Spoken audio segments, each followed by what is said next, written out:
മുൻപൊരു വീഡിയോയിൽ നമ്മൾ VWAP indicator എന്താണെന്ന് മനസ്സിലാക്കിയിരുന്നു. ആ വീഡിയോ കാണാത്തവരാണെങ്കിൽ ഒന്ന് കാണുന്നു വന്നതായിരിക്കും. അപ്പോൾ ആ വീഡിയോയ്ക്ക് വന്ന കമന്റുകൾ ആവശ്യപ്പെട്ടതുപോലെ എങ്ങനെ VWAP ഉപയോഗിച്ച് ട്രേഡ് എടുക്കാമെന്നാണ് നമ്മൾ ഇന്ന് ഈ വീഡിയോയിൽ പറഞ്ഞു തരുന്നത്. പക്ഷേ വെറുതെ VWAP ഉപയോഗിച്ച് മാത്രം ട്രേഡ് എടുക്കുന്നതിന് പകരം എങ്ങനെ ബിഗ് പ്ലെയേഴ്സിന്റെ കൂടെ പാർട്ടിസിപ്പേഷൻ ആ സ്റ്റോക്കിൽ ഉണ്ടെങ്കിൽ മാത്രം ട്രേഡ് എങ്ങനെ എടുക്കാം എന്നാണ് നമ്മൾ നോക്കാൻ പോകുന്നത്. ബിഗ് പ്ലെയേഴ്സ് എന്നതുകൊണ്ട് ഞാൻ ഉദ്ദേശിച്ചത് സ്മാർട്ട് മണിയാണ്. സ്മാർട്ട് മണി എന്ന് പറയുന്നത് ഒരു ഇൻസ്റ്റിറ്റ്യൂഷണൽ ഇൻവെസ്റ്റേഴ്സ് ആണ്. ഡീറ്റെയിൽഡ് ആയി സ്മാർട്ട് മണി എന്താണെന്ന് അറിയാൻ ഈ വീഡിയോ ഒന്ന് കാണുക. അപ്പോൾ VWAP volume based average price ആണ് നമുക്കറിയാം. അപ്പോൾ അത് മാത്രം വെച്ച് ട്രേഡ് ചെയ്യാതെ എങ്ങനെ നമുക്ക് ഹൈ കൺവിക്ഷൻ ട്രേഡ്സ് എടുക്കാമെന്നാണ് ഇനി പറയാൻ പോകുന്നത്. അതിനു മുമ്പേ VWAP മാത്രം വെച്ച് ട്രേഡ് എടുക്കുമ്പോഴുള്ള കുഴപ്പങ്ങൾ നമുക്കൊന്ന് നോക്കാം. VWAP മാത്രം നമ്മൾ ഉപയോഗിച്ച് ട്രേഡ് എടുക്കുമ്പോൾ സംഭവിക്കുന്നത് നമുക്ക് ആകെ അറിയാൻ സാധിക്കുന്നത് ഒരു വോളിയം ബേസ്ഡ് ആയിട്ടുള്ള ഇൻട്രാഡേയിൽ വരുന്ന ആവറേജ് പ്രൈസ് ആണ് ആ സ്റ്റോക്കിന്റെ. എന്നാൽ ഇത് ഏതു ഡയറക്ഷനിലേക്കായിരിക്കും മൂവ് എന്നോ അതിലൊരു വൺ സൈഡ് മൂവ് വരാൻ ചാൻസ് ഉണ്ടോ,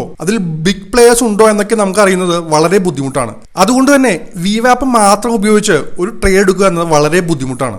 അത്തരത്തിലുള്ള സിറ്റുവേഷനിൽ നമുക്ക് എങ്ങനെ സ്മാർട്ട് മണിയുടെ ഫുട് പ്രിന്റ് അറിഞ്ഞിട്ട് VWAP ഉപയോഗിച്ച് ഒരു ട്രേഡ് എടുക്കാമെന്ന് നോക്കാം. നമുക്ക് അതിനായി കുറച്ച് ചാർട്ടുകൾ പരിശോധിക്കാം. നമ്മളിവിടെ ആദ്യമായി കാണുന്നത് ICICI ബാങ്കിന്റെ ഇന്ന് വന്ന ഒരു ചാർട്ടാണ്. ഇതിൽ നമുക്ക് കണ്ടറിയാം VWAP എന്ന് പറയുന്നത് ബ്ലൂ ലൈൻ ആണ്. പ്രൈസ് മുകളിലാണ് VWAPന്റെ. പക്ഷേ ഒരു വലിയൊരു മൂവ് ഒന്നും ഇതിൽ വന്നിട്ടില്ല. ഇന്ന് പ്രൈസ് ഒന്ന് മുകളിലേക്ക് പോയി, പക്ഷെ അവിടെ തന്നെയാണ് പ്രൈസ് ഓൾമോസ്റ്റ് എന്ന് പറയപ്പോഴും. അത് എന്തുകൊണ്ടാണെന്ന് വെച്ചാൽ നിങ്ങൾക്ക് താഴെ കാണാൻ പറ്റും ബ്രേക്ക് പോയിന്റ് എന്ന് പറയുന്ന ഒരു ഇൻഡിക്കേറ്റർ ആഡ് ചെയ്തിട്ടുണ്ട്. ഈ ഇൻഡിക്കേറ്ററിലൂടെ നമുക്ക് കാണാൻ സാധിക്കുന്നത് ഇതിൽ സ്മാർട്ട് മണി പാർട്ടിസിപ്പേഷൻ ഇല്ല എന്ന് തന്നെയാണ്. അത് എന്തുകൊണ്ടെന്ന് ഞാൻ മറ്റൊരു സ്റ്റോക്ക് എടുക്കുമ്പോൾ കാണിച്ചു തരാം. ഇത് HDFC ബാങ്കിന്റെ സ്റ്റോക്കാണ്. ഇന്ന് വന്ന ഒരു മൂവ് ആണ്. ഇതിൽ രാവിലെ തന്നെ പ്രൈസ് VWAPന്റെ മുകളിലാണ്. എന്നാലും അതിലും സ്മാർട്ട് മണി പാർട്ടിസിപ്പേഷൻ നമുക്ക് ഇവിടെ കാണാൻ സാധിക്കുന്നില്ല. ഈ ചാർട്ട് കണ്ടറിയാൻ വലിയൊരു മൂവും വന്നിട്ടില്ല നമുക്ക്. ഇനിയിപ്പോ കാണുന്നത് അദാനി എന്റർപ്രൈസസ് ഇന്ന് വന്ന മൂവ് ആണ്. അദാനി എന്റർപ്രൈസസിൽ രാവിലെ തന്നെ നിങ്ങൾക്ക് കണ്ടറിയാം സ്മാർട്ട് മണിയുടെ പാർട്ടിസിപ്പേഷൻ വളരെ സ്ട്രോങ് ആയിട്ട് തന്നെയുണ്ട്. ആ സമയം മുതൽ ഇത് പ്രൈസ് VWAPന് മുകളിൽ വന്നത് മുതൽ ഒരു വൺ സൈഡ് മൂവ് തന്നെയാണ് നമുക്ക് ഇതിൽ കിട്ടിയേക്കുന്നത്. അപ്പൊ നമുക്ക് ഇങ്ങനെയാണ്